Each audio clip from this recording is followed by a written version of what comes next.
What's up, guys? It's KB. Make sure you subscribe to the Underground Sports Philadelphia YouTube channel. Click the bell icon down below so you don't miss a single video from us. And thanks for tuning in to another video from Underground Sports Philadelphia. Now let's get into it. Philadelphia, baby, you're going to love it.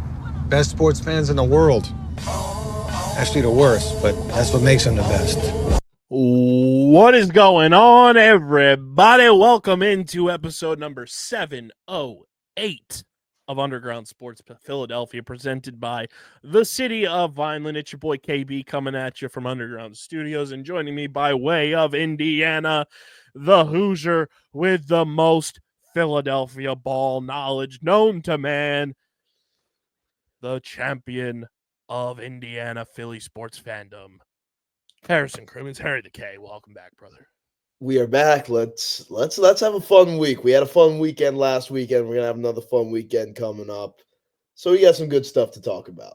Got some good stuff to talk about, including the Philadelphia Eagles matchup with the Los Angeles Rams. Last time I recorded, I did not know the result of the Monday night game just yet, so we were waiting on that.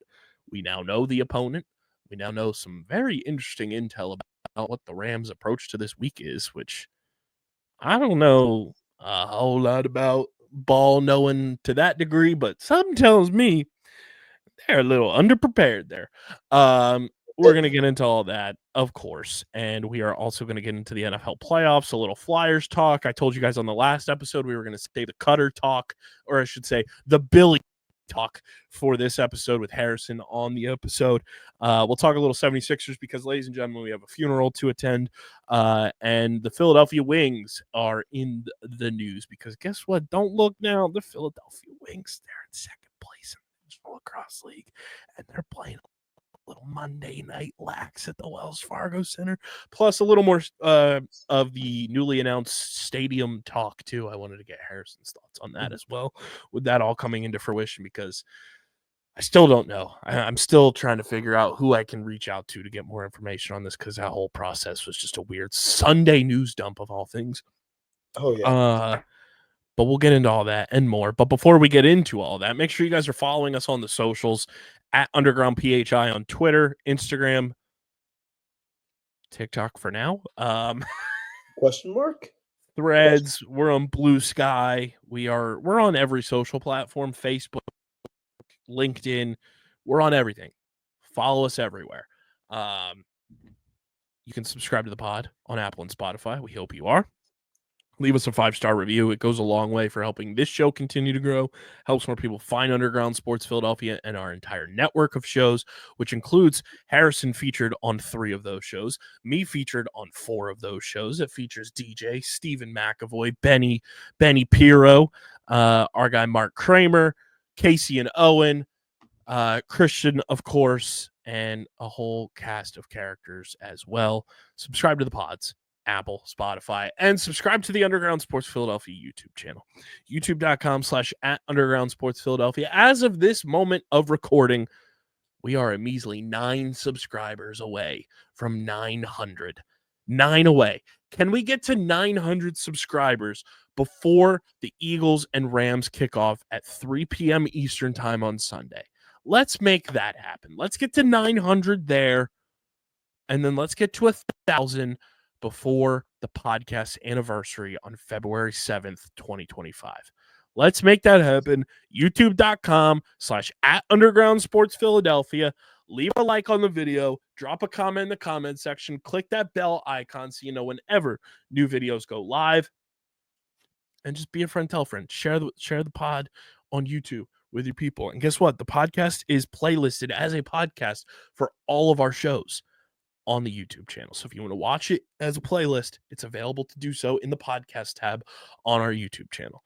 And this show is proudly presented by the City of Vineland, and the City of Vineland Municipal Calendar features city-organized, city-sponsored, and city-affiliated events that are of public interest. The calendar, which is accessible at vinelandcity.org, is a good way for residents and visitors to build awareness, remain engaged with city government, and participate in local events.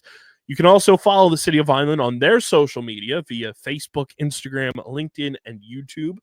And through these tools, you can stay connected to the community and get important announcements about programs and services offered by the city. Vineland, New Jersey, where it's always growing season.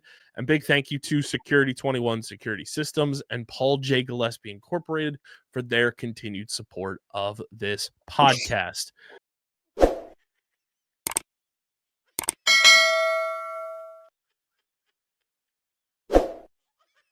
I'm Mayor Anthony Finucci. If you're looking for the right location, think Vineland, New Jersey. Our pro-business approach is supported by financial incentives, workforce development programs, and other resources which can give your business a competitive edge. Whether you're starting a new business or expanding to new markets, our business environment, infrastructure, accessibility, and quality of life make Vineland an ideal location. More information about how we can help your business grow can be found at vinelandcity.org. Vineland, New Jersey, where it's always growing season.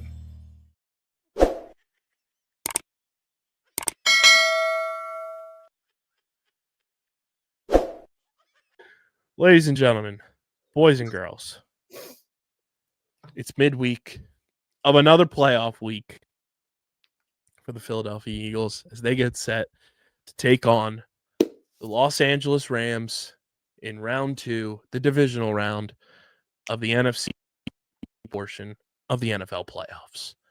Yes, sir. And I could not be more stoked. Everyone doubting us. Everyone just finding excuses, Harrison, the entire week. Just finding ways to degrade and diminish what the Philadelphia Eagles have been doing to teams all year long. And I could not agree more with two people who I believe know ball, quite frankly, better than most. And that is Kay Adams and Rob Gronkowski. Now you're probably saying, KB, Rob Gronkowski?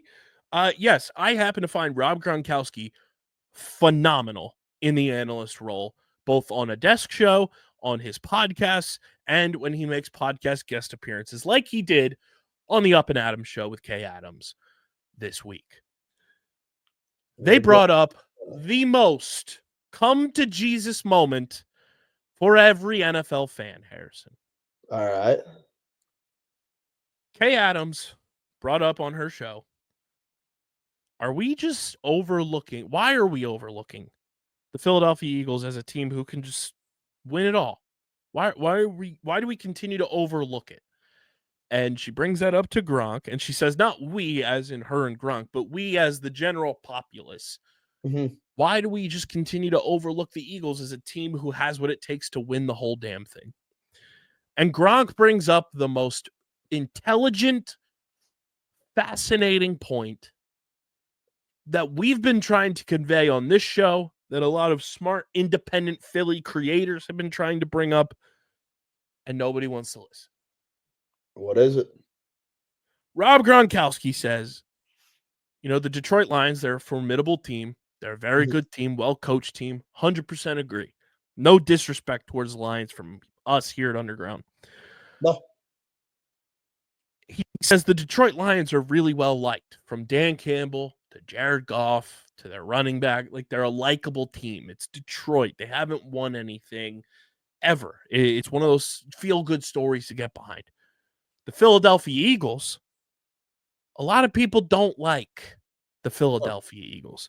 And we don't care. Rob Gronkowski says, Eagles fans like the Philadelphia Eagles, but I talk to my friends, I talk to, other fans. They don't like the Philadelphia Eagles. They're not a likable team. Mm-hmm.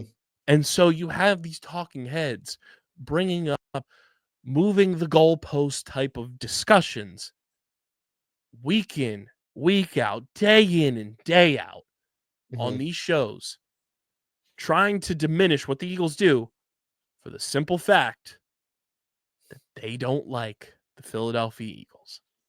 They don't like them. And the more I think about it,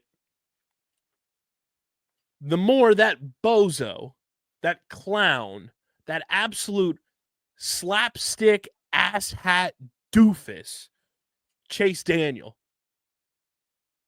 as I like to call him, Captain Clipboard, hates the Philadelphia Eagles because someone did a little unearthing on the old tweet machine this week, Harrison, when he brought up another ridiculous take where he said he was buying all the Justin Herbert stock, but criticizing how Jalen Hurts performed, and the way Jalen Hurts performed diminishes the QB wins as a stat, and wins are a QB stat. Here's my thing, buddy. Chase Daniel, the Philadelphia Eagles gave you $10 million guaranteed to hold a clipboard, and you got sad and you got your underwear in a bunch because the Eagles drafted Carson Wentz and decided to start him over you. Oh, boo-hoo. Wah! I get $10 million to hold a clipboard. Wah! You fucking adult baby doofus.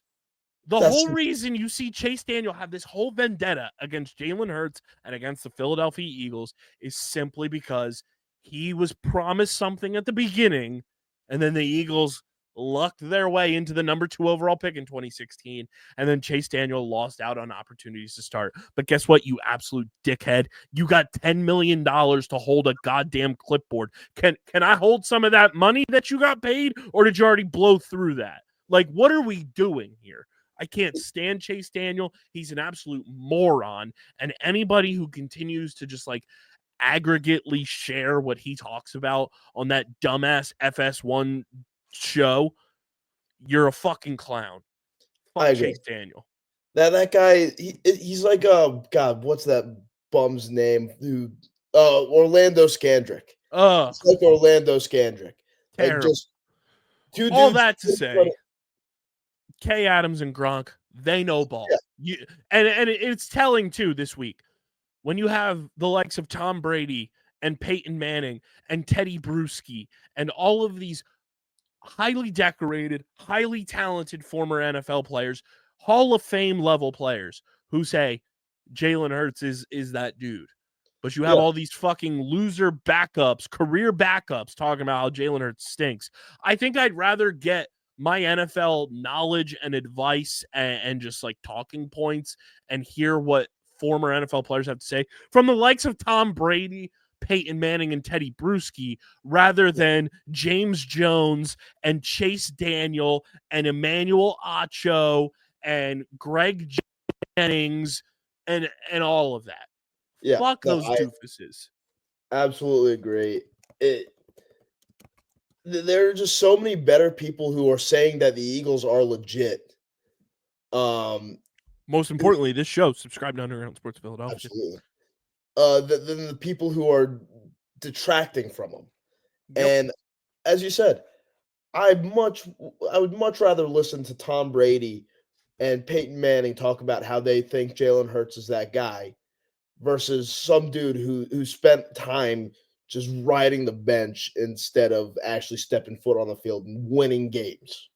Yes, 100% agree. But the Eagles are playing the Rams this weekend. Yes, they are. At the link, 3:00 Eastern time. Here's an there's some interesting portions about this game that I took away today as we record this on Wednesday. So it's Wednesday. It's midweek. Obviously, the Rams and Vikings played Monday night, so that kind of derails your schedule a little bit in terms of preparation. You're a day behind already. Mm-hmm. Here's the thing. Puka Nacua went on the Pat McAfee show today and talked about how the Rams are flying to Philadelphia on Saturday. Yes. Red flag number 1. Not a good look. Red flag number 2. Today is Wednesday. The Rams did not practice today. Red flag number 2 if I'm a Rams fan. Number 3, I could not find any information, and this is just me trying to figure out why. I could not find any information of whether or not the Rams are still in Arizona or if they're in Los Angeles. Yeah, everything seems to be kept under like tight wraps. And when you're going into what could be your last game of the season, a shot to go to the NFC Championship game, you're wanting a lot more transparency out of your football team. Yeah, Why is it a red flag? You say, now normally, teams fly in on the weekend, whatever. Yeah. You're already a day behind, Mhm. and you're flying cross country. Completely different First of time all, zone. different time zone, different coast. On top of that, it is supposed to snow on Sunday. Mhm. I'm looking at the weather right now as of this portion of the recording. So Saturday, it's supposed to rain. It's a 55% chance of rain here, Harrison. Yeah. 43 degrees is the high. But then Mhm. it's supposed to go down to a high of 36 with a 55% chance of snow on Sunday, and the snow is supposed to occur during the game. So we're gonna have a nice little snowball on our hands for those warm heads out in the West Coast. So on top of all of that, you didn't practice today, and the Rams had 4 guys who were either limited in the simulated practice that didn't occur, but if they did, this is what their status would be. And they had 3 guys that would have DNP'd, one of Mhm. them being one of their prominent corners, and I'm blanking on his name. Let me pull up my good pal Cam De Silva, who covers the Rams for the Rams Wire. Akila Witherspoon, their corner, with a thigh Yes. injury, would have been a DNP. Bobby Brown III, their nose tackle, with a shoulder DNP, and Alaric Jackson, offensive lineman, chest injury, DNP. Tyler Higbee, their starting tight end, chest injury that he sustained against the Vikings, would have been limited today. So the Rams are, I don't know if they practice Tuesday because it's day after game. I don't know. But according to this, participation Wednesday, Thursday, Friday. So the Rams are going to practice 3 times, and one was a hypothetical practice. So they're going to have 2 full practices before a game on Sunday, where Saturday you're flying in. That's probably your walkthrough day. That's crazy to me. That's a major red flag. That's gonna leave your team unprepared and seriously in bad shape to go up against this Eagles team, who are firing at all cylinders right now. I'm just shocked. Yeah. Genuinely shocked. It seems Now, like the worst possible move they could have made. the fun part about the snow is just daydreaming about Saquon just plowing through the snow in a snow playoff game. Yes. The funnier part about this is you remember Snow Bowl in old 2013. Absolutely. Do you With remember Shades, who Snow Bowl was against, Harrison? I do. Absolutely. That team from up north who currently own the number 1 seed. I believe they're playing the Commanders this week. But more importantly, do you remember who the quarterback was for the Snow Bowl? I think so. I think it was a guy he went to the University of Georgia. He was a Bulldog. Then he went to the Lions, played for them for a while. Eventually got traded for the guy who's currently the quarterback for the Lions. And I don't know which team he's currently on, but I think he won a Super Bowl with them against Joe Burrow and the Bengals. Oh, that's right. The starting quarterback for the Rams is the same quarterback from the Snow Bowl. That's Matthew Stafford.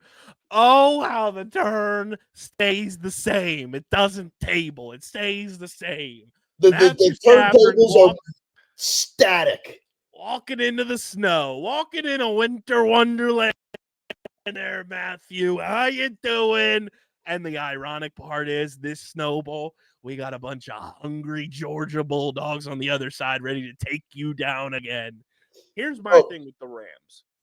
Yeah. Here's my thing with the Rams. And I believe you'll be on the same page as me here. Number Okay. one, the Rams are in Los Angeles. First and foremost, we said it on every show. We hope everybody in LA Yes. and in that Yes. area that has been affected by the Palisades fire is doing the best they possibly can, is staying safe, have found a Absolutely. way out, and we send you our best. Mhm. First things first, the Rams, West Coast team, playing in a pseudo dome, because if you don't know, SoFi Stadium, the dome is like a tarp and Yes. the sides are open. So if there's lightning storms or anything like that, it stalls the game. We had that happen before on a Monday night game where the game had to be paused. Rams ain't used to playing outdoors like this. No, they ain't. They're not used to the cold and the wet and those conditions. Number two, the Rams are not, this iteration of the Rams is not used to playoff Philadelphia. No, because when was the last time they came to Philadelphia for a playoff game? It's been a while. Had to have been, let's see. I don't even know if, so the previous playoff games, let's see. Yeah, I can't It even. was, we both of us were not born. Wow. It was New Year's Eve 1989. Wow. Okay. And who won that? The Eagles. Or I'm sorry, the Rams. Okay. The Eagles are 1-2 against the St. Louis Rams in playoffs all time. This is the first time we're playing the Los Angeles Rams in the playoffs. Okay. Because the other times was the 1949 NFL Championship that the Eagles won. Wow. That was at the Rams. The Eagles won that 14-0. The NFC wild card on New Year's Eve 1989, the Eagles lost that game 21-7. Yeah. And then the NFC Championship game, January 27th, 2002, at St. Louis, the Eagles lost that 29-24. Yep, because that's when Brady beat the greatest show on turf. Yes. So here's the thing. The Eagles also, earlier this season, rewinding to previously on, Yep. the Eagles wiped the floor with this Rams team. They did. In prime time. Yep. By 17 points. It was ugly. Saquon Barkley set the single game rushing record in Eagles franchise history for the whole world to see. First of many records he broke this season for the Eagles. It was when I got him at plus 750 for the MVP, and we're just giving the MVP to the quote unquote best quarterback award now.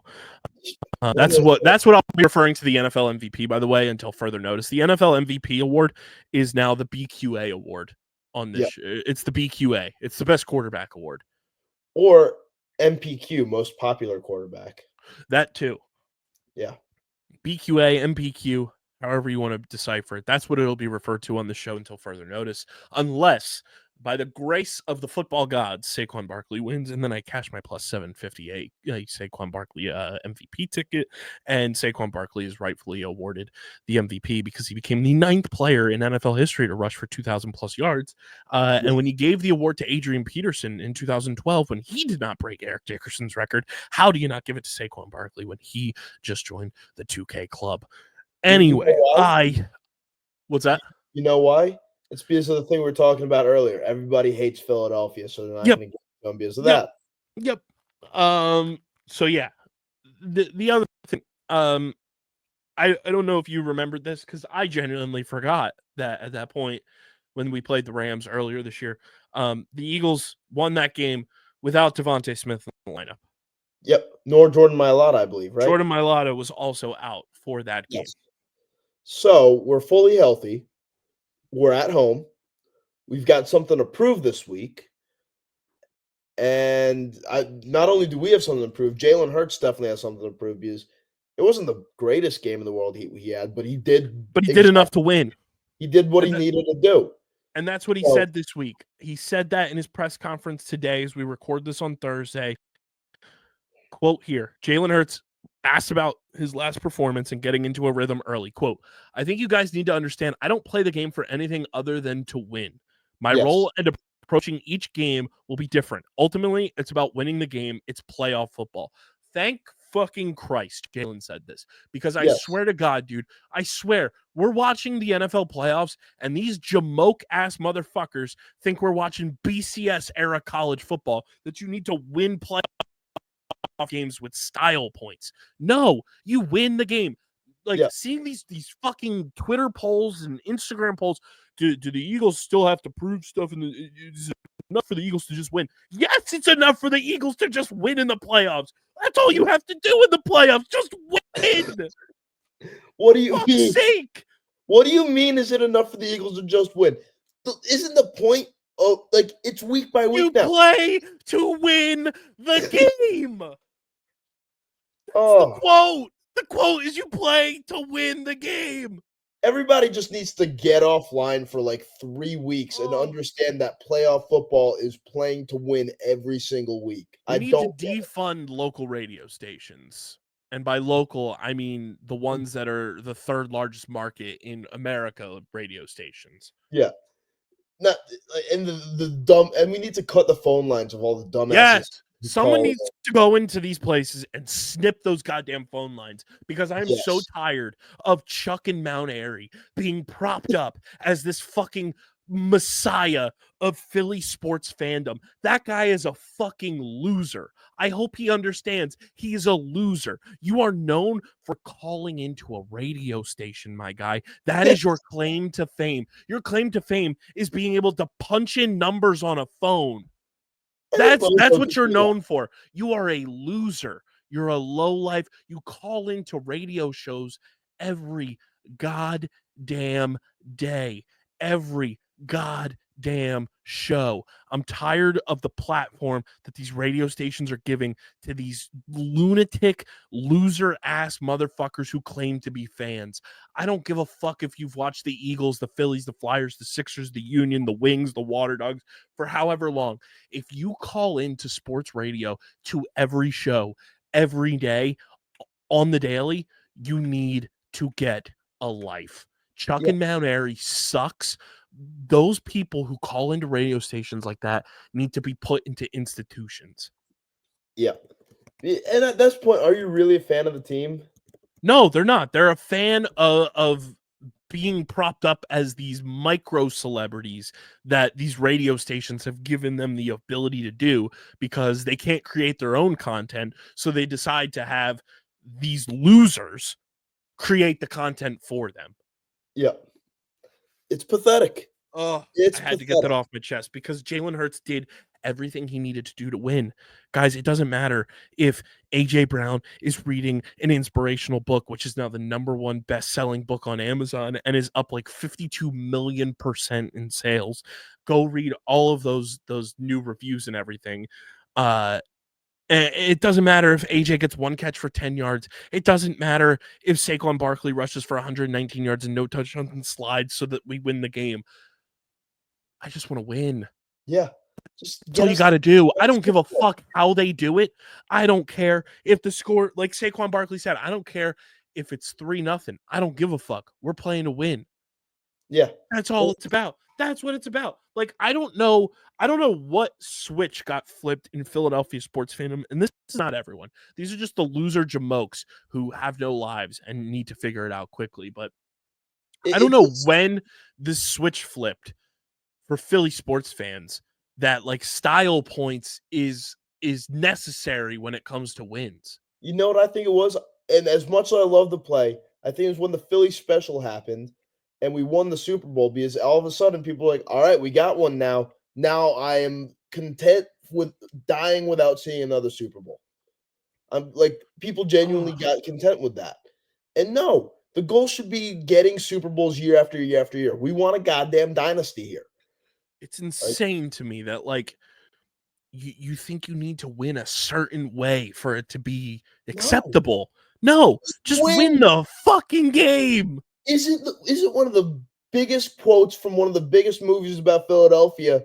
Win.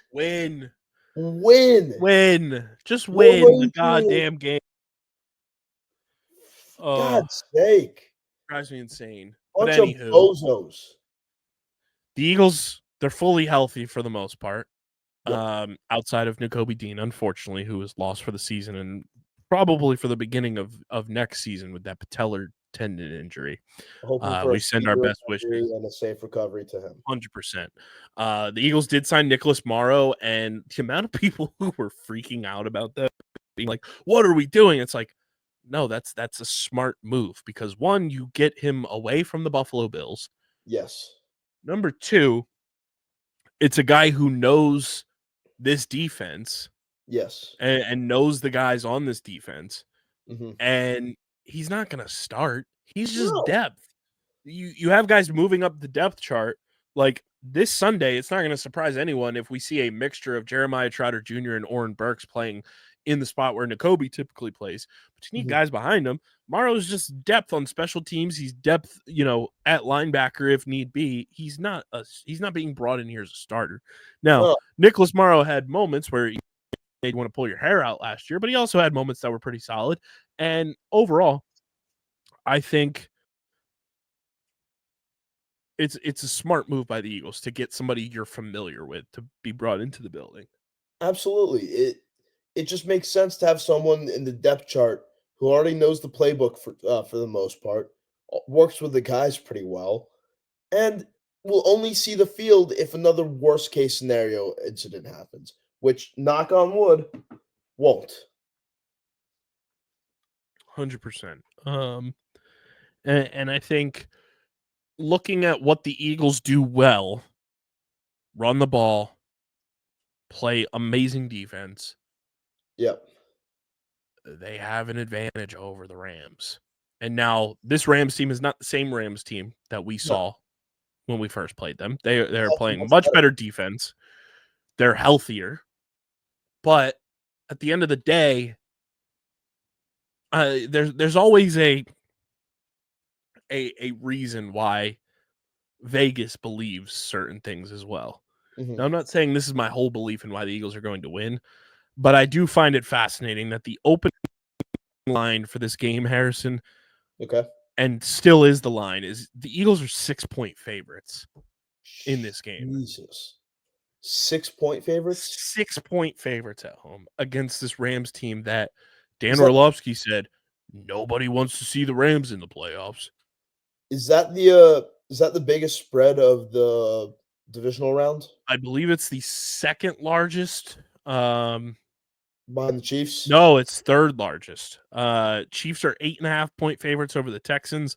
Lions are 9.5-point favorites over the Commanders. Okay, well, we'll get into that later. I think that might be a little bit closer of a game than people think. I just think the Eagles possess all of the key factors in a matchup against the Rams to exploit them and beat them. And I think you add in the home field advantage here. It's the Philly home field advantage is much different from every single other home field advantage, though. And this Rams team has never experienced, I don't know when the last time the Rams played here either. No, it's been a while. Because I feel like every time we play the Rams, we play them in Los Angeles. Let's see, the last 10 years. So the last time the Rams came to Philadelphia was 2020. Yeah, 2020. That year doesn't count. It was September 2020. So that wasn't even in the Sirianni era. That was the last year of Doug. Yep. And there were no fans in attendance for the most part, if I remember correctly. So every time the Eagles have played the Rams in a normal season, 2017 was in LA. 2018 was in LA. 2023 was in LA. Yep. 2024 was in LA. Yeah. The one thing that's a common denominator there, the Eagles won all 4 of those games. Yeah. I'm not worried by this Rams team. The Eagles are also an NFL best. It's an NFL record. 6-0 in the divisional round. Oh? In the last, I want to pull up the stat here. Yeah, pull up the stat. I believe it's the Sunday Night Football account tweeted it because that is where the Eagles will be playing on NBC. Was it this account? I don't know. Where was this?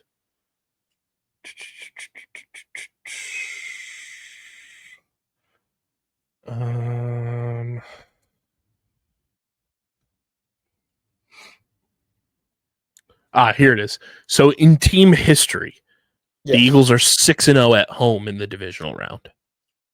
Damn. It's the first time the Eagles have played both the wild card and divisional round at home in the same season. Damn. which is also kind of crazy to think about because Super Bowl year they had the bye, so they did not play in the wild card round. Yep. And then And we just then had the all the way through. other years we've had to go on the road. Wow. And Wow. 2022 we had the bye, so we did not play in the wild card round. That's something. That's crazy. Normally, either we got the 1 seed or we get bounced in the wild card round. That's how it feels like it's been in recent memory for the Eagles. Can I also read you this stat because I think this is pretty telling of our franchise quarterback. This comes from Jeff Kerr from CBS. Jalen Hurts' last 5 postseason games. Yes. 96 for 143 passing, which is good for a 67.1% completion percentage. Okay. 960 passing yards. Okay. 6 touchdowns. No interceptions. A 100.0 QB rating. 11 total touchdowns, 0 interceptions during that stretch. That is some good numbers right there. I like how that math is mathing. His last 5 postseason games. And he's only getting better with every single except for that Super Bowl game. That was kind of Which he was still fantastic in that game. No, that's what I'm saying. That was like the peak of what a quarterback can do, and that was one of the best quarterback performances of all time. That got probably his worst playoff start was his first one. Yeah. His worst playoff start was his first one against Tampa Bay, the Tom Brady's last year. Yeah. And that one doesn't count because fuck the Bucs. Yeah, facts. But I am just I'm juiced up for this game. The environment's going to be unbelievable. I do think a key to this game is stopping Jared Verse, the stalwart edge rusher for the Rams. He's been fantastic for them. Did you see that picture that was taken of him that he fucking body slammed Sam Darnold with the sack? He was in the air. Somebody said if this was Brian Dawkins or Fletcher Cox, this picture would be up on my wall already in my room. Yeah. No, that was a crazy picture. The dude's a dog. He's good. He's very good. He's a dog. I'll give him that. And he's coming from UAlbany, FSU, grinder of a player. I just think the Eagles have every ounce of what you need to win this game, and the Rams do not, especially in their back end of their defense, especially in their running game, and in a game where the conditions are going to be wet, snowy, rainy. Cold. I don't think Matthew Stafford is the quarterback you want in those conditions. No. And I think the Eagles have the sauce right now. There ain't no other way to put it. The Eagles have the sauce. The defense is better than I've ever seen in my lifetime. The running back game is out of this world. Dallas Goedert scored the best grown man touchdown I've seen since Marshawn Lynch. Everybody's just clicking right now. And it's pretty damn impressive just how well this team is playing. I love the mic'd up video of Smitty doing the dad move to Saquon, being like, "Hey, why didn't you run for that touchdown?" It's so good. Did you also see the photos that the Eagles posted around the city with the Let's Hunt, and then there's the Eagles Infinity Gauntlet? Yes. So sick. It's so sick. It's so good. Everything about the marketing campaign right now is elite. I feel good about this team. I think I talked about it on the show, going into the playoffs, with the Phillies, I have those feelings of just good vibes, going into playoff games that I've been to. Mm-hmm. Harrison, I've got good vibes going into this weekend about the Eagles. I feel good about where this team is right now. They're healthy. They're running the ball well. Do I need Kellen Moore to be a little more dialed in with the play calling? Yes. Do I need Jalen Hurts to get rid of the ball quicker in some instances? Yes. But overall, the defense has been the backbone of this team. Saquon has been the brain, and Jalen Hurts has been putting everything in motion. and I just need it to just be a well-oiled machine again. And I think the Eagles can win this game handily if they just play their style of football. Absolutely. They just got to keep doing what they've been doing all year long, and we will be Super Bowl bound. Like, That Lombardi Trophy will be hoisted over the head of Jalen Hurts in the most gorgeous way possible. I need this team to do it. Yeah, This team is they're too good to not awesome. do it. We talked about it a couple weeks ago. Like, they're so cool and they're so fun and they're so Yes. easy to root for. And I just want so many guys like Saquon, AJ Brown, Devontae Smith, Jalen Hurts, Jordan Mailata, like the guy. I want the guys who have been foundational pieces for years and just came in this year to finally get that opportunity to say like they are Super Bowl champions. And like I want Lane Johnson to say he's a multiple time Super Bowl champion. I want that for the guys who have been here. I want that for Brandon Graham. Like I want that Yes. for Jake Elliott. I want that for the guys who are on this team and have been here. And I want it for the first timers even more. Like I want AJ Brown to have a Super Bowl champion next to his name. I want Saquon, Jordan Mailata, like I The said. rookies deserve it Like- big time too. Quinion Mitchell, Cooper DeJean, Trotter Jr., something his father never did. So cool. He's so cool.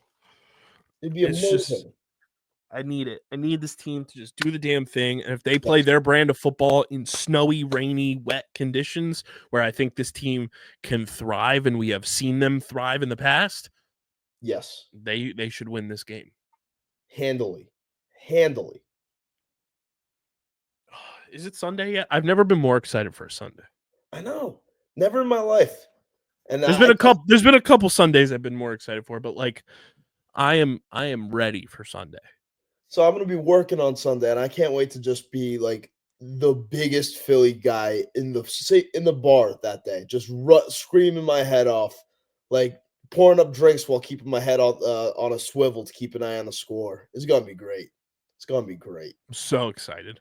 Our Eagles breakdown, as always, brought to you by our friends over at 47 Brand. As we record this, Harrison, National Hat Day.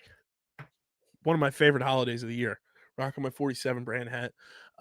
They just released one of the coolest capsules, and I wish the Eagles had one of these because this collection is so cool. Because the Super Bowl this year is in New Orleans.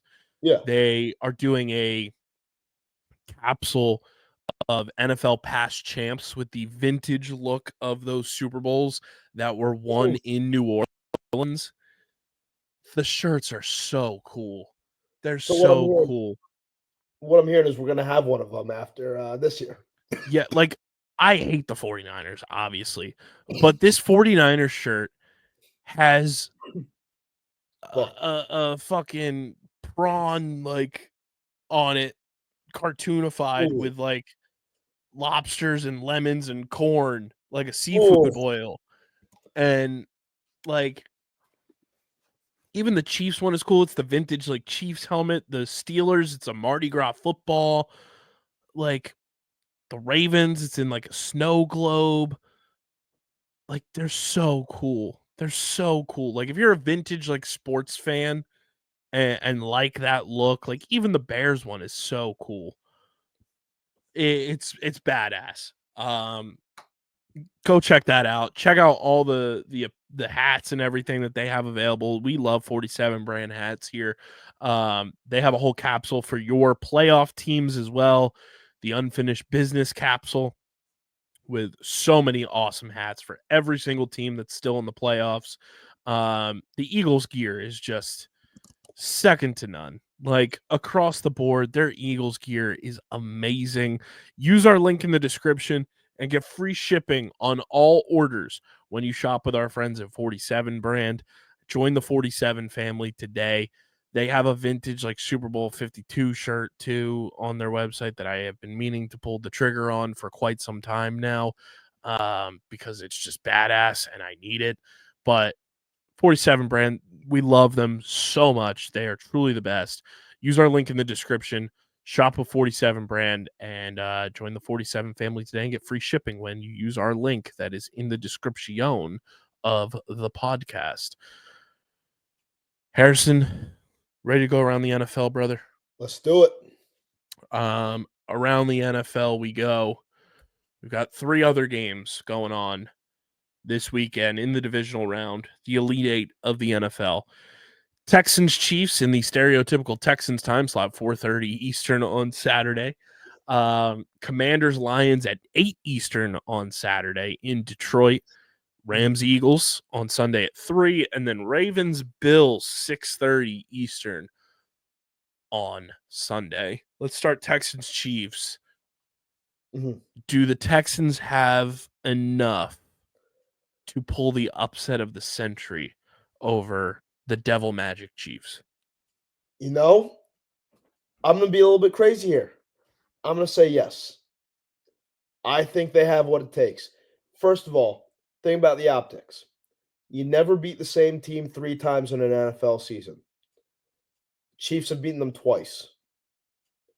I don't think they have what it takes for a third. It's a banged-up Chiefs squad. They played them twice this year? Yeah, they're in the same division, aren't they? No, they're not. Fuck. Oh, my God, my brain turned off. Oh, my God, my brain turned off. Scratch that. Do you want me to turn your brain back on? Yeah. Click it back on. Click it back on. Look at your big, strong muscles with Mr. Brain over there. Look at me. Meow. Yo. No. Okay. That segment that never happened. We're resetting here. I think the Texans are playing hot. They're coming off a huge win from last week, and I think the Chiefs have been playing so mediocre this year that when it comes time for the playoffs, they're just going to run out of juice. I would love to see it. I would love to see it. I just don't know if the Texans have enough on offense. Because here's the thing with the Chiefs. While their offense has been very mediocre this year. Yes. Compared to years past, their defense has still been very, very good. And that has been their backbone this year, is their defense keeping them in games. The thing that scares me is that Chiefs defense in that front 7 against that horrid Texans offensive line. That's fair. Because if you create a split second of pressure, CJ Stroud drops back 27 yards and he's taking a sack, or he's throwing a pop fly interception and it changes the game on its head. That's what scares me the most about this game, is the battle in the trenches of the Chiefs front 7 versus the Texans beyond subpar mediocre offensive line. Yeah. But I do think that win last week was a huge morale booster for them because everybody counted them out. They were not supposed to win that game. Justin Herbert wasn't supposed to throw 4 interceptions. So that's got to give them the biggest kick in the ass you can possibly think of. I think they're going to go in there and get ready to punch the Chiefs in the mouth and then get ready to set up a date with destiny with either the Ravens or the Bills. I would love to see it. I just don't know if it happens because the Chiefs have devil magic. The Chiefs do have devil magic. That battle in the trenches terrifies me. Like, if it goes terribly wrong, like Davis Mills might be in this game. Oh God! Just because it could get that out of hand if the protection is not there for Stroud. Please, for the love of God, no. That's worst case scenario right there.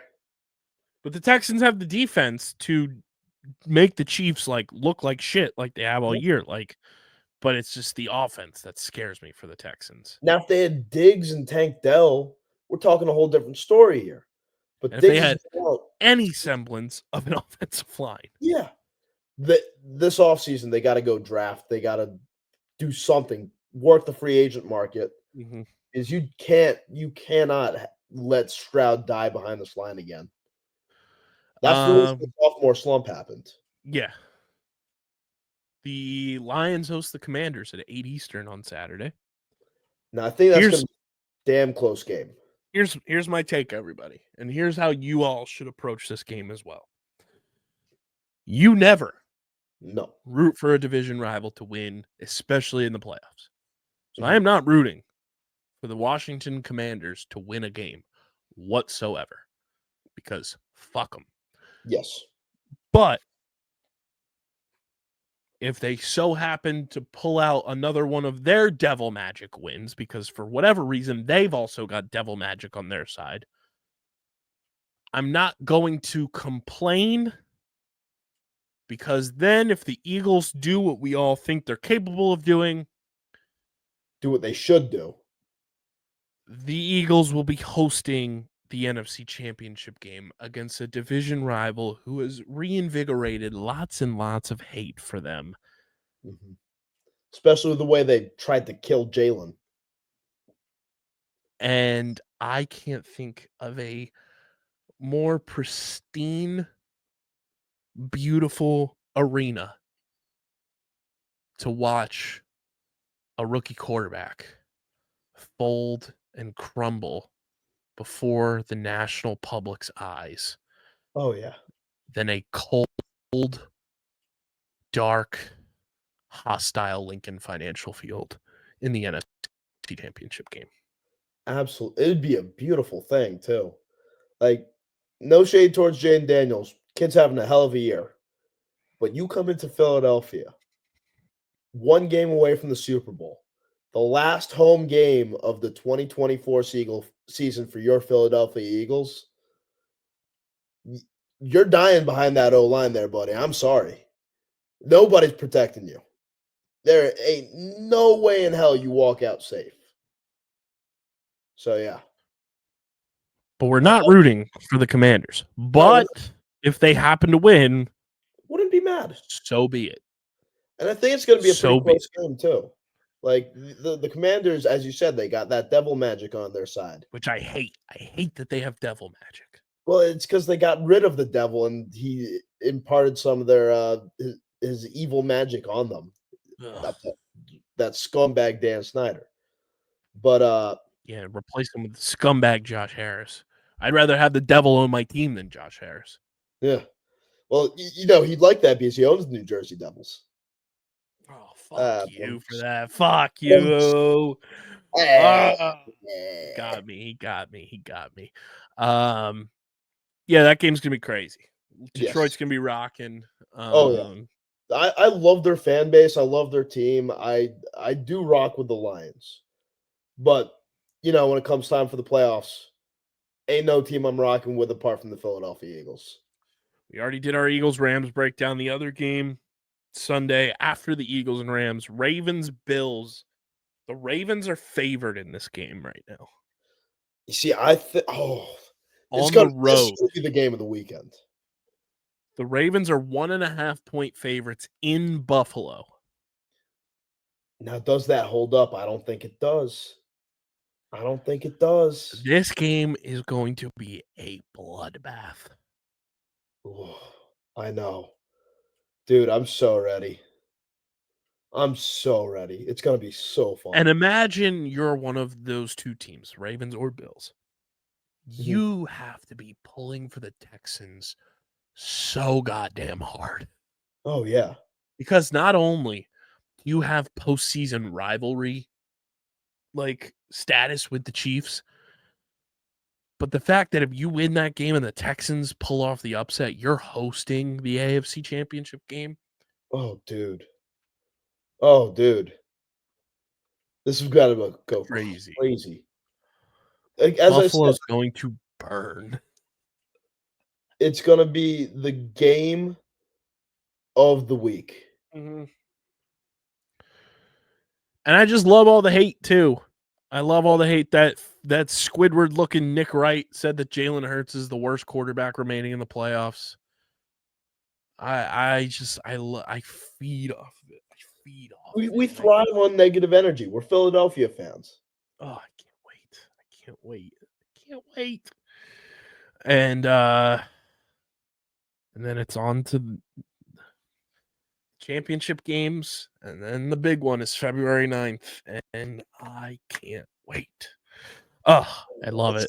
It's going to be beautiful. I'm ready. I'm ready to run through a wall. And you know why? Because the NFL playoffs, Harrison, are on Paramount Plus. Oh, even better. Don't miss a single second of the action, including that Bills-Ravens game on CBS Live and Paramount Plus. Check your local listings to see if you're able to stream it on Paramount Plus, obviously, but we love Paramount Plus. From the NFL playoffs to that brilliant Nickelodeon broadcast that happened last week, which not enough people are talking about, that the Chargers season went to shit as soon as the dirty bubble came up and scooped up Harbaugh. Incredible. The Paramount Plus is the place to go for your stream. It's the best bang for your buck, and the NFL playoffs are on Paramount Plus. Use our link in the description. Sign up for Paramount Plus today.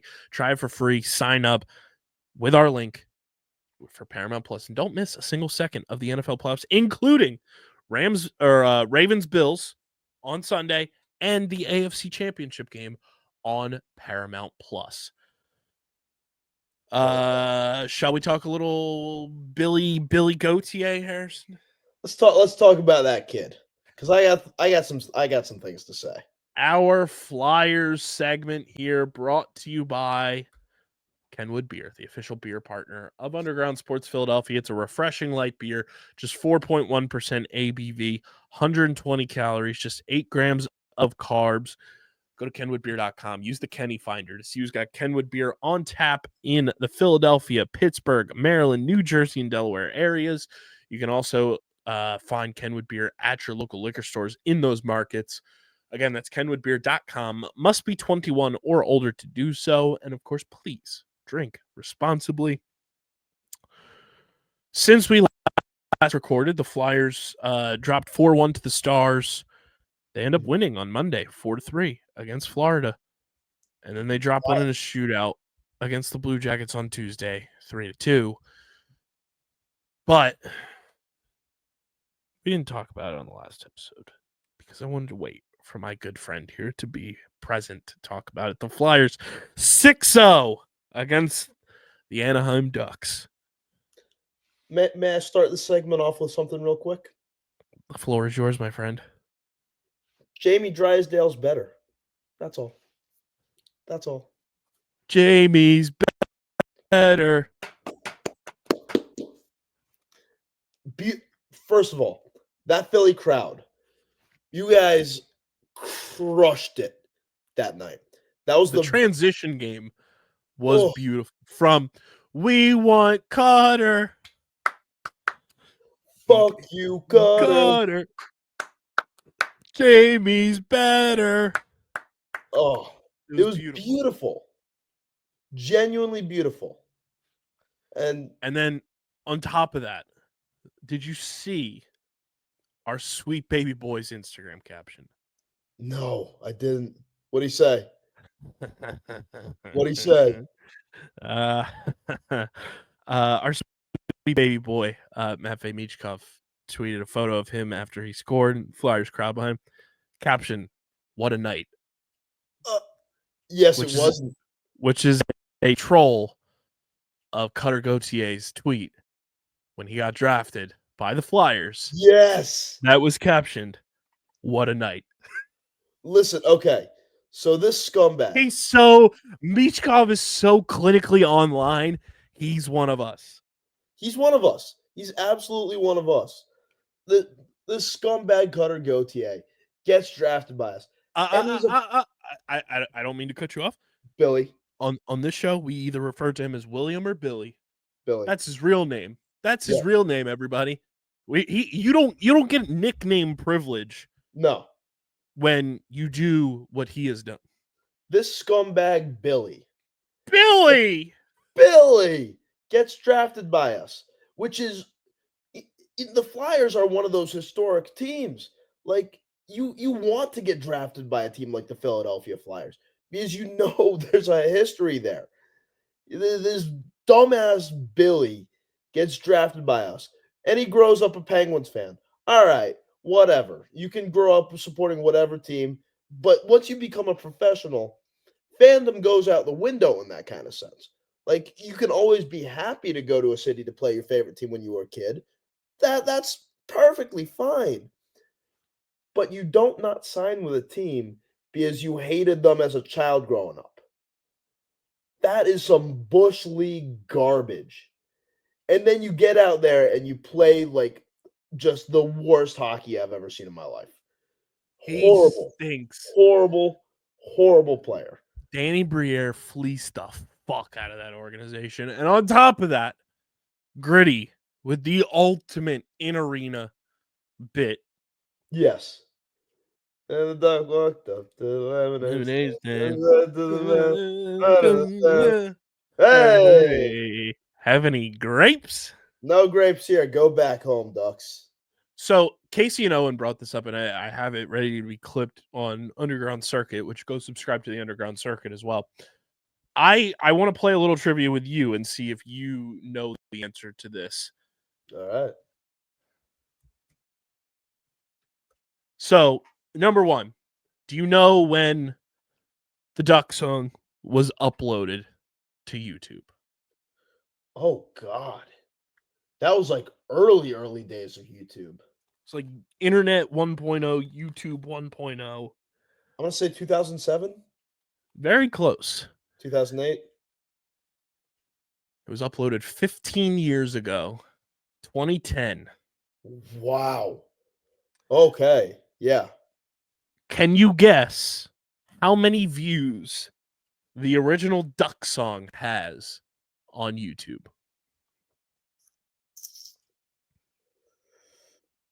850 million. I didn't think you would go that high. It's a little less. 700. 650 million views.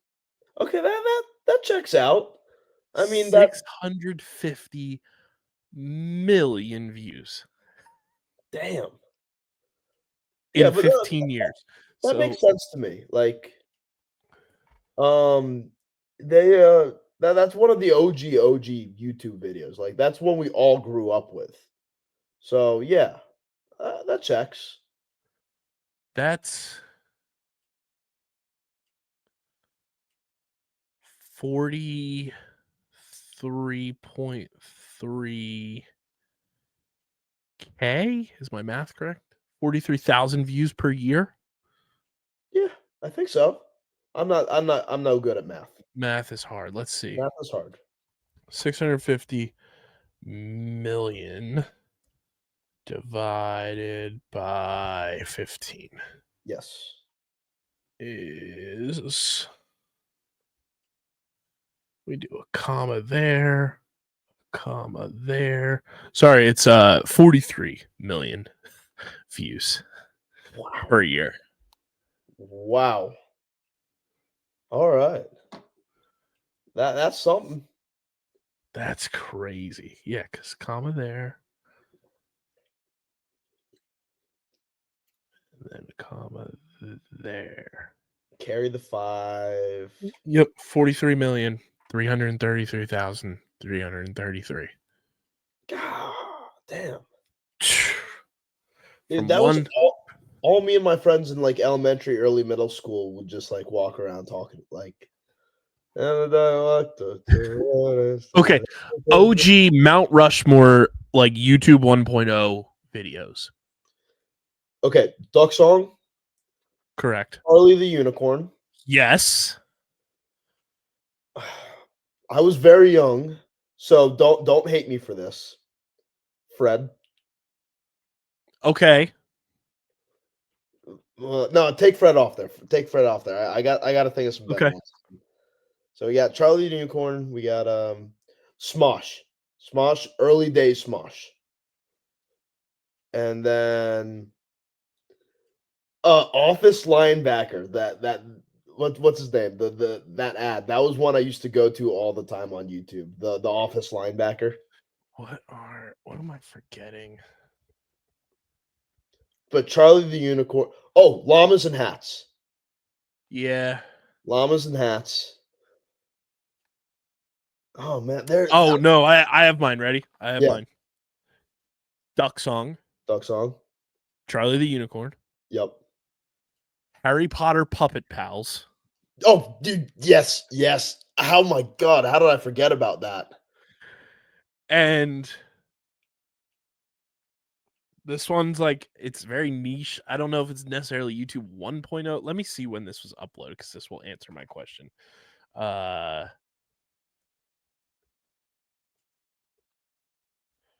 Let's see.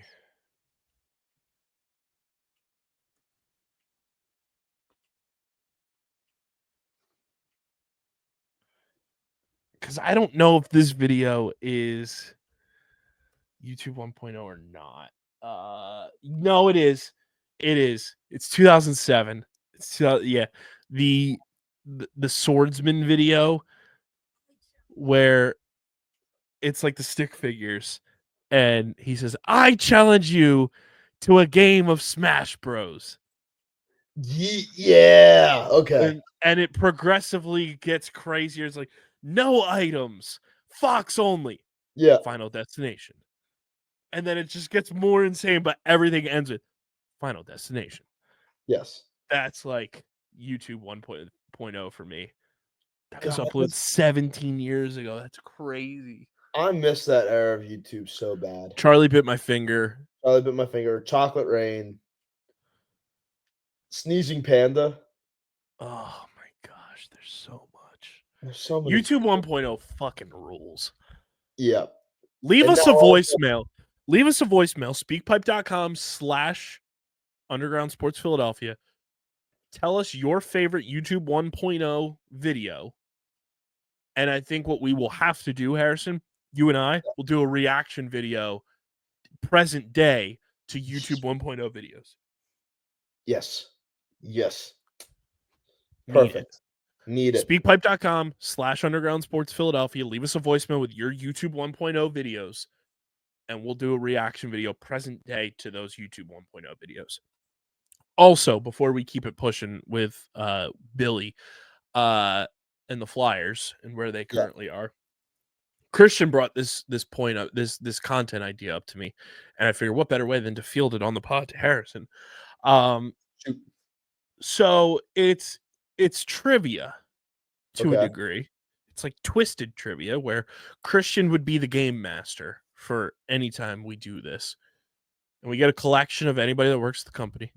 Yeah. And it's, let's say name the top 25 all-time stolen base leaders in Major League Baseball. You come up with 3 answers. 3 of those. If you get 3 of them on the list, you're fine. But here's the catch. Okay. Moving forward, there's progressive questions. But say the next one is name the top 25 Major League Baseball leaders in doubles. Any of the 3 players you mentioned for steals, you cannot name for the doubles. You cannot name for anything else in that category. Okay. You also want to avoid naming the same person as another competitor that is on the show with us. So say, stolen bases, obviously Ricky Henderson comes to mind. Yep. But do you want to be the person that says Ricky Henderson? Then you're out because 2 people said the same person. Okay, yeah. No, I like this a lot. I really like this. And it can go from baseball to football to soccer to hockey to basketball to Formula 1 to golf, like any category. We can do it very niche specific. We can do it broadband, but I think we're going to make this like a series on the main YouTube channel and figure out a way to do it. But we're thinking of a name. I'm thinking something with like 3s because that's the number of answers you come up with. But I think it's going to be wildly fun. I'm down. There's so many too, which is great. And it's gonna happen. We're gonna workshop it. We're gonna have it. Might be like a weekly thing or a once a month thing, but we're gonna try to bring that to the channel in 2025. No, but again, leave us a voicemail with your YouTube 1.0 videos because that would just be an all-time reaction video. Yes.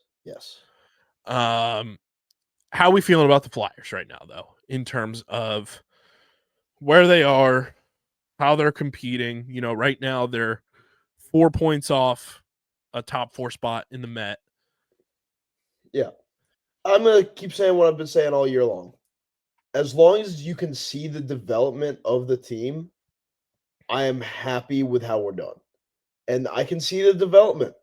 Like, I did not expect playoffs this year. If we got the playoffs, happy bonus. Right. But they're playing well. They're winning the games that they should for the most part. They beat the shit out of that dumbass Billy.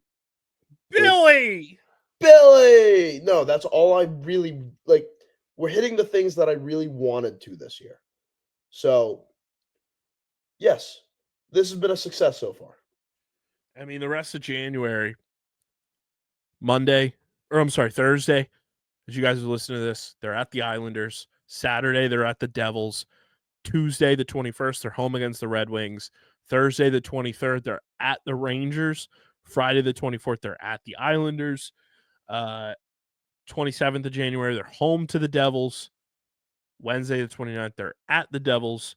And then Thursday, the 30th, they are home to the Islanders. 3 times playing the Islanders in a 2-ish week span. Yeah.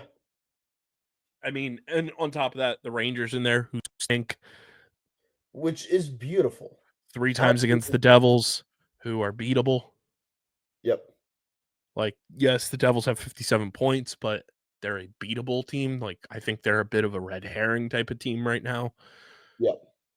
But I think it's a gift that you have the Islanders 3 times and the Rangers once in this next 2 weeks. Mm-hmm. Absolutely. Along with the Red Wings, which I don't even know. Yeah, and the Red Wings stink, so yeah. You should be able to beat them at home as well. We should be fine. And just allow this team to continue to cook. Yeah. And I mean, the big part in this that we all have to remember, it's year 1 of a rebuild. Yes. So, just let them do their thing, and they will be fine. They will figure it all out. You know who's not going to figure it out, Harrison? The other team that shares the stadium with them that's not playing lacrosse. Yeah. They stink. Yeah. They fully stink. Yeah. 76ers, everybody. I want us all, listeners and viewers alike, I want us all to bow our heads in a moment of reflection. Take the time to think, look back on, and realize that this 76ers season, as I mentioned before Christmas, is over. Take your hats off, pay your respects. We are, as you said earlier, we're attending a funeral today. It's over, Johnny. This season is over. We suck. Jared McCain, the one bright spot of our season, goes down, and the season just took a nosedive with him. It's a damn shame. Looking at the teams that are in current playoff position, minus the Chicago Bulls, and I don't even know if I can minus them. Mm-hmm. The Sixers ain't better than any of those teams right now. No. There's no need to hope and pray for this team to go on a run and recoup this dog shit part of the season that has been the entire season. Dude, they are 6-13 at home. That's the place. Like, you have Philly fans behind you, and you can't get a solid bunch of wins together. Go to hell. They are 6-13 at home. That is the same home record as the 9-28 Charlotte Hornets. God. Oh, I'm sad. Like, this team genuinely needs to tank the rest of the year. Like, hang it up. Realize it's not going to turn itself around. It's not the hokey pokey, and get ready for next year, because there is no point in consuming this team for the remainder of the season because they flat out stink. Mhm. They're doomed. Sell off as many pieces as possible, not named Embiid, Maxey, Jared McCain, and try to get as much for value profit in those deals as possible and treat this year like it's a process year. Yep. And did you see the arena tonight? No, how empty was it? Empty. Keith Pompey tweeted he has not seen a Sixers game that empty in the stands 7 minutes before tip-off since the process era. Ugh. Which to me, guess what? Good on Sixers fans. Yeah, good job. You're not dealing with the crap that we've had to deal with. And you don't deserve they don't deserve to have you go watch their games. You don't deserve to have to put up with that. Like go watch replays of Eagles games. At least if you go to the Flyers games, you'll have a fun time. Not guaranteeing they'll win, but you'll see some scoring. The Sixers have 43 games remaining this season. Oh. They are 15-24. Oh. God, we suck. How many of those 43 games do they win?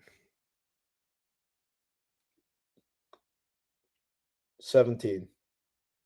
I was going to say 18. Yeah, so we were on the same page. Like, they're not going to win many of them. Let's for funsies look at their remaining games, because why not? Why not? Yeah, why not? And we just say win or loss, and we'll tally. Yep. Okay, here we go. The Sixers' next game is Saturday at the Pacers. Loss. The Sixers' following game after that is Sunday at the Bucks. Loss. Sixers' next game is Tuesday at the Nuggets. Loss. Then Friday, home to the Cleveland Cavaliers. Do I have to say it? It's a loss. Then Saturday at the Chicago Bulls. We win. There we go. There's a W. That's 1-4 in their next 5. Then they are home against the Lakers. Loss. Home against the Kings. Win. So that's 2-5. Yep. Home against the Nuggets. Loss. Home against the Celtics. Loss. Home against the Mavericks. Loss. Home against the Miami Heat. Actually, scratch that on the Mavs. I'm going to give them a win there. What is the Mavericks? They're not looking great. And Luka's out. 22. So that's 3 wins. 3 Home wins. against the Heat on a back-to-back. I'll take another win. That's a team in turmoil. Even more turmoil than us. You think this team can win a back-to-back? I can pray. The man can dream, can't he? The man can dream. Then they're at the Pistons. Okay, then now we lose. That one's a loss. At the Bucks on not on a back-to-back. Sorry, I thought it was, but at That's the a Bucks on loss, Super Bowl Sunday. One Philadelphia team's going to win on Super Bowl Sunday, and an 8 the Sixers. Home against the Raptors. That's a win. At the Nets on a back-to-back. The only reason I say another win is because the Nets, we got to beat Ben Simmons. Like, if there's anything we can take away from this year, we got to beat the hell out of Ben Simmons. I can't even continue going through mid-April with this. This team fucking stinks. That's the thing. This team fucking stinks. They don't deserve your time, your money, your effort, your attention, none of it. The Eagles are on a playoff run right now, and by the time the Super Bowl is over, pitchers and catchers will have reported, because guess what? Pitchers and catchers report on February 11th, I believe, something like that. Pretty soon. Pitchers and catchers are going to report. You won't even have to worry about the fucking Sixers because they're not going to make the playoffs. They stink. This team is out of sight, out of mind for me. And genuinely, they have free fallen to my fourth most concerned of the major four teams. Yep. And it's not even close. And in terms of all the teams, Put 'em I'm at going 7. Put them at like 7. Phillies No. and Eagles are in their own tier up here. Yep.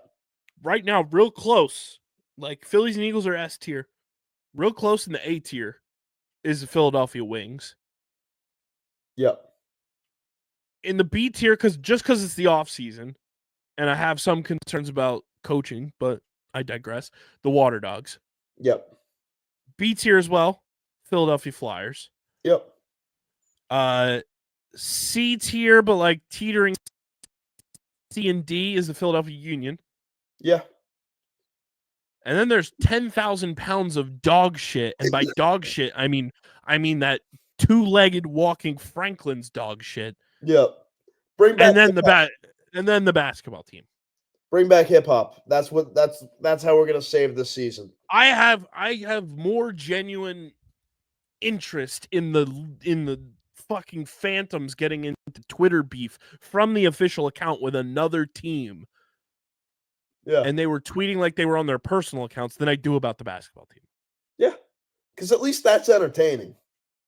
I have no interest. This team, I lost all faith and all like feeling with them in 2021 when Ben Simmons decided to pass up that dunk.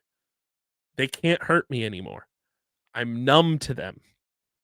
They lost me 4 years ago, damn near.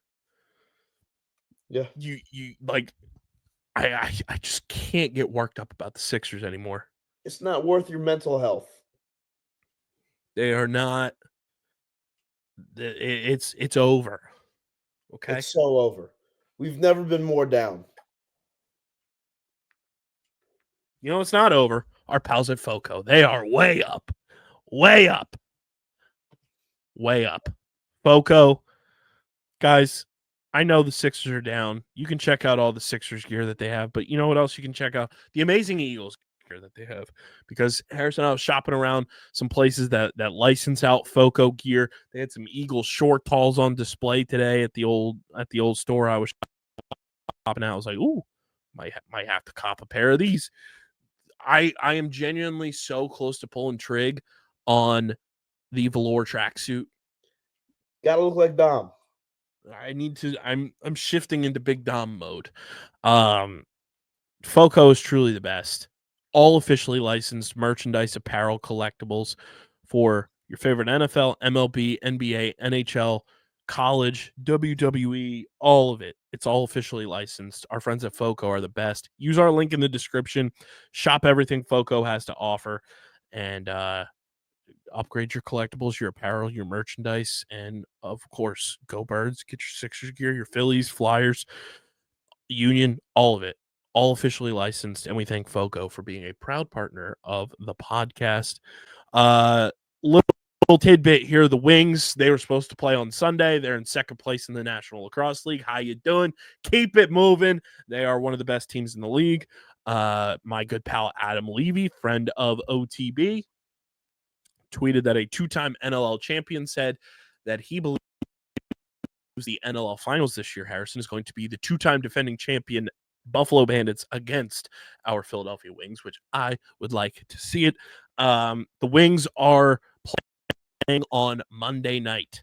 They were originally scheduled to play Sunday night at 6 p.m., but the Eagles and NFL schedule happened. The Eagles are playing at 3 o'clock.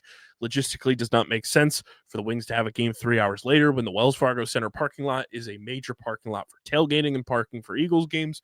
So the Wings will be playing at 5 p.m. on Monday. 5 p.m. on Monday night lacrosse. There have only been 3 Monday games in NLL history during the regular season. The Philadelphia Wings have been part of 2 of them, both in this era of Philadelphia Wings, because I will be covering my second Monday night lacrosse game in person ever. Very excited. This team is balling out, and they are so much fun to watch. Genuinely, if you need something to do Monday night, go to the Wells Fargo Center. It's going to be a party. I can't wait. It's going to be a great game, great matchup. Philly legend Kevin Crowley making his return to Philadelphia with the Vancouver Warriors as well. So Big Cat will be in the house, and I'll be there. So, yeah, if you need something to do Monday night, Wings game 5 p.m. on Monday is going to be a doozy of a time, and they are truly one of the best teams in the NLL right now. So it's all worth the bang for your buck. Plus, it's 90s night. 90s night at the arena. So it's going to be a ton of fun. Also, last bit here, a big fuck you to that Packers fan who, have you seen this? I know it went viral on Twitter. I don't know if it went viral everywhere else, but the Packers fan who filmed the Eagles fan, and the Eagles fan totally in the wrong. Yeah. I want to preface this, totally in the wrong, using a lot of explicit language towards a woman Packers fan. Okay. Calling her the C word, all this stuff. The video, have you seen the video? I have not, no. Okay, I'm going to send you this video. Okay. Because I want your reaction to this video. Okay. Because I think you and I align on this, where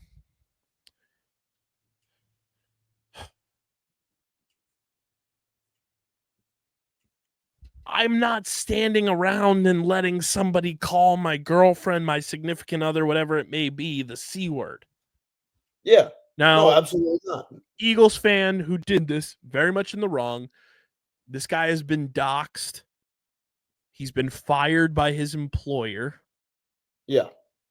Which I don't think is necessarily the right thing to do for, like, words, to lose your job like that. I don't know. This Packers fan, though, is a certified scumbag. Certified scumbag.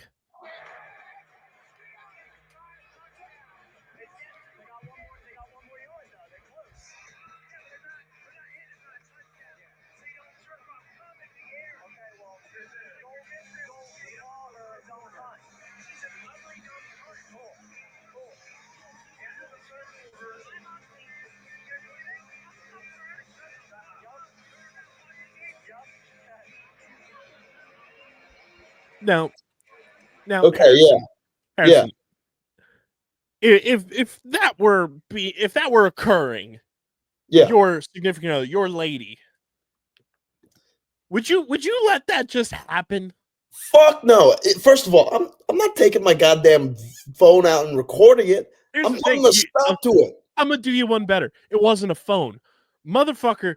Twitter detectives are the greatest things ever. I swear to Christ.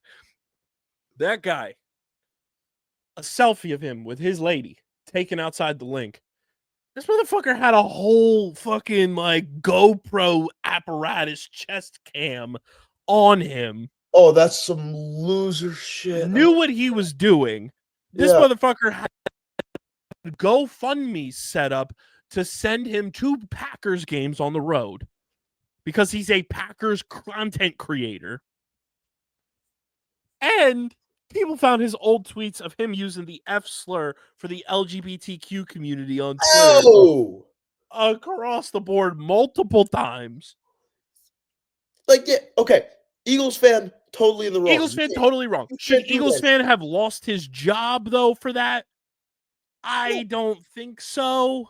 Also, this scumbag is recording you on a GoPro at a stadium. Like, insults are going to be flying. Like he knew what he was doing. He knew what he was doing. Like, everybody in that situation sucks. Like, big time. How are you not gonna stand up for your lady there? Like, if I'm that woman, I'm dumping you immediately. Yeah. Like, it's just crazy. Crazy. I am not letting some stranger call my significant other a dumb, ugly cunt. No. Right to her face, right to my face. That's crazy. That's Now, I'm not saying I'm putting my hands on dude, but I'm no. confronting him. Yeah. Get security involved. Like videotaping, that's the most loser To possible have way. a chest cam set up on you and openly put that on social media. There's a selfie of you with said chest cam is crazy behavior. And then trying to get, and here's the thing, the Eagles have banned that Eagles fan for life from the stadium. I'm cool with that. That's fine. Yeah. Do what you got to do. Big Dom is sending, Big Dom and Jeffrey Lurie and Howie Roseman are sending Lady a care package of like Packers gear. I'm cool. fine with that. That's awesome. But your man is 100% a certified piece of shit grifter, and the fact anyone that who's used the F slur in the past, you lose your rights for that shit. Like, dude is a loser, and I could not believe that he walked in with a whole ass body cam. He knew what he was doing. He was trying to get a reaction out of somebody and spin the whole Philly fans are the worst. There's a lot of rotten apples in a lot of fan bases. Yeah. And that guy, that Eagles fan stinks. Yeah. But at the end of the day, you knew what you were doing and you suck as a human being yourself. Piece of shit guy. Like scumbag of the week. Yeah. Scumbag. Total piece of Should we make that a say? We need like scumbag of the week. Absolutely. Okay. Scumbag of the week. You can leave that in the voicemail line too. Speakpipe.com/underground sports Philadelphia. Leave us your scumbag of the week nominees, and we'll react to those every week as well. But yeah, I had to show it because I could not believe all of that. Because I was like, this feels too fit. Like, why is Buddy not confronting this guy for this dude calling his girlfriend a dumb, ugly cunt? That's a great question. Like, you ain't protecting nobody. Like, what a loser. It's crazy. What a loser. Stand up. I hope GoFundMe finds him too for using GoFundMe to send him to Packers games. Yeah. Because what a clown. That is a misuse of a site that should be used for so many good things. Mm-hmm. Just a loser. That is all we've got for you on this episode. A doozy of an episode, I do say myself. Make sure you guys are following us on the socials across the board. We're on every social platform. Subscribe to the pod on Apple, Spotify. Leave a 5-star review. Subscribe to the Underground Sports Philadelphia YouTube channel. As of this portion of the recording, we are at still 891 subscribers. Let's get to 900 before the Eagles kick off on Sunday. Leave a like on the video, drop a comment in the comment section, and click that bell icon so you know whenever new videos go live. Also, check out Top Bins with myself, Harrison, and Mark Kramer. New episode will be dropping pretty soon. Check out Streamer Season with myself, Christian, and Harrison. New episode will be dropping soon as we break down the finale of Skeleton Crew, Harrison and myself. New episode of Underground Circuit with a beautiful interview with one of the developers of Box Bucks Club, the #1 Formula One app for F1 fans out there. Owen did a great job with that interview. And a new episode of Get in the Hole is also out, where Ben Piro's internet is like an underwater asylum because it is so goddamn bad. This show is proudly presented by the City of Vineland, my hometown. And whether you're a company looking to expand, relocate, or you're a new business startup, selecting the right location is critical to your success. Vineland, New Jersey offers both an affordable business location and an excellent quality of life. The city's economic development department is a one-stop source for moving your project through the development and approval process, and their goal is to make this process as smooth as possible and to provide the fastest turnaround times in the region. If you're considering potential locations for your operation, contact the Vineland Economic Development Team at 856-794-4100. That's 856-794-4100. Vineland, New Jersey, where it's always growing season. And big thank you to Security 21 Security Systems and Paul J. Gillespie Incorporated for their continued support of this podcast. This has been episode number 708 of Underground Sports Philadelphia. For Harrison, I'm KB. Let's go win a fucking football game, boys and girls. Let's go win a football game on Sunday. And I'll be sitting here on Monday talking to you about a win. Harrison and I will be sitting here on Thursday for you guys, talking about who we're playing in the NFC Championship game. Let's go win. Let's go one step closer to going back to the big game. Yes, sir. All right? Let's make it happen. Let's go, Birds. Fly, Eagles, fly. Let's go Wingies as well. Wingies got to get a win on Monday. Bing bong. Let's keep it going. Let's keep it going, ladies and gentlemen.